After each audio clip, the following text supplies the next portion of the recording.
been following our videos for a while now, you may have seen the one we did pitching the idea of The Rock joining the Bloodline after WrestleMania. And, well, that manifested quicker than we expected, as The Rock is already a full-fledged member, or maybe even the leader, of the Bloodline. If you haven't seen it, go check that video out. But the crux of it all essentially was that a bunch of scattered appearances throughout a year for The Rock would be enough to have the story with him and Roman Reigns play out organically, culminating in a proper single showdown to see who is the one true chief of the tribe at WrestleMania 41. For now, the fact that we have a heel Rock is a blessing. He's one of the biggest movie stars in the world who is re-embracing the role of being a true pro wrestling villain, wearing those $700 shirts just like he did in his breakout years in the 90s in WWE, except it's 2024. And it was all thanks in part to Cody Rhodes and the fans turning the tide, and Rock turning with it. We have to admit, the idea of The Rock and Roman Reigns having a story play out within the Bloodline for the rest of 2024 into 2025 is easier said than done.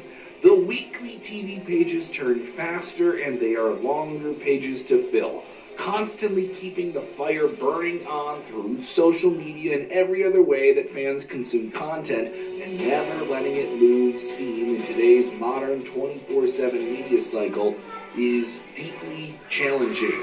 How can you craft an elaborate story like that when there's little to no guarantee of how many times you can get The Rock on camera, or how many times you can get Roman Reigns on camera for the story to keep going beyond the WrestleMania that's still in front of us? And we're just assuming that Roman versus The Rock could be locked in for WrestleMania 41.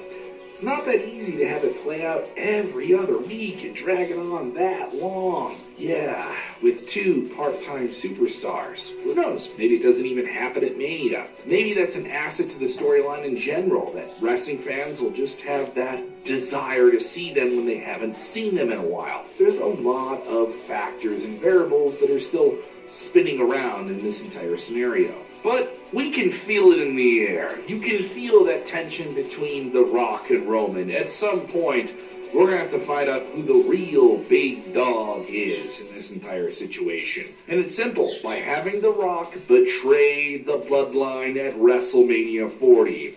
Yes, let's explore the possibility. Yeah. WWE's got a couple of things absolutely on point since that entire confrontation with Cody retconning us out of Roman versus Rock at this year's WrestleMania at that Las Vegas kickoff event, where The Rock slapped Cody, and it seemed like we got on track for him joining the Bloodline.